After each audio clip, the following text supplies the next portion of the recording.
Royal Melbourne played host to the 2013 ISPS Handa World Cup of Golf, the fourth time it had staged the event, and this year's edition brought 60 of the best players from 34 different countries to Australia's #1 layout. Among them was Zimbabwe's Brendon De Jonge, who was representing his country for the second time in the World Cup. Brendon's been talking to Golfing World about playing for his country and also looking back on the best season of his professional career so far. Obviously, once you add that team aspect to it, it becomes that much greater. You know, you're not just playing for yourself, and it's unfortunately we don't get that opportunity very often to play team sport in what we do. So when it does come around, you don't want to miss out. Unfortunately, I'm playing as an individual, so I lose the team aspect of it. But yeah, no, it is. It's still that little bit more incentive, a little bit more to play for. De Jonge had an impressive year on the PGA Tour in 2013. 4 top 10s and a good run in the FedEx Cup playoffs took him all the way to the Tour Championship. His success means a schedule full of top-quality tournaments next year, but the Zimbabwean desperately wants to get his name on a trophy as well. I'm very, very happy outside of not winning a tournament. You know, obviously to make the President's Cup was a massive goal, and obtain that. To make the Tour Championship was a big goal. That sets up next year for me with all the majors, but you know, obviously still that win's a glaring omission. A place on the International President's Cup team came thanks to a captain's pick from fellow Zimbabwean Nick Price. After his strong run in the playoffs, Brendon knew he was a decent bet for a place, but nothing was set in stone until he got the phone call. You know, as soon as he called me, the first thing he said to me is, "I hope you got a beer in your hand because you're on my team." So broke the ice very quickly, didn't keep me in suspense. You know, it was an absolutely wonderful experience, without a doubt the highlight of my golfing career so far.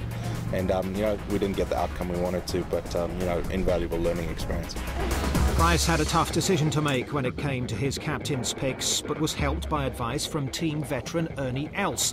Els had played on 7 previous President's Cup teams and told Captain Price that De Jonge was the man he wanted to be paired with. It settled my nerves a lot, you know, to know that Ernie had been a big advocate for me to play. And then we were partnered together. That settled my nerves a lot, and he made it so easy for me. He's such a good player, and you know, it was a lot of fun to spend that much time with him, get to know him, and obviously get to know his game. You know, walking down the first fairway, Ernie looked at me, he's like, "I hope you were as nervous as I was."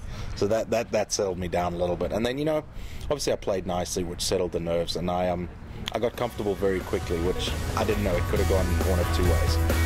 De Jonge and Els won 2 of their 4 matches, and despite ultimately losing to the Americans at Muirfield Village, De Jonge's first President's Cup was a truly special experience, as he got to play for a captain who was his golfing hero as a child growing up. You know, I didn't know Nick well growing up. Obviously, he was already in the States, but we obviously a very, very proud golfing country, proud sporting country, so we followed it very, very closely. And he did. I had to make a choice between playing cricket and golf, and Nick was a big part of why I went the golf route. That decision has paid off as Brendon played his way up through the nationwide ranks and onto the PGA Tour. It's always a difficult transition moving to a new country, but Price has certainly helped out with the adjustment and been a useful source of advice and support on life as a touring pro.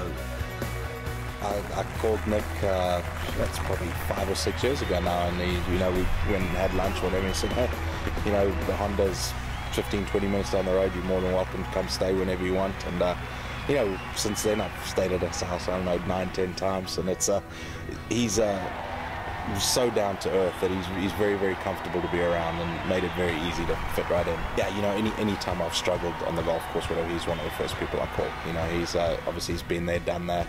He's achieved everything in golf, so it's nice to have that ear to talk to. With guaranteed spots in all 4 majors and the World Golf Championships lined up for 2014, the new season is setting up to be a big one for Brendon De Jonge. And as soon as he can, he'd love to rack up that much sought-after PGA Tour victory. As I said, that win is the glaring omission. That's something I'd love to take care of early in the season. That's #1 goal, is to try and get a win out there, and then, you know, try and keep the consistency that I've showed for the last couple of years.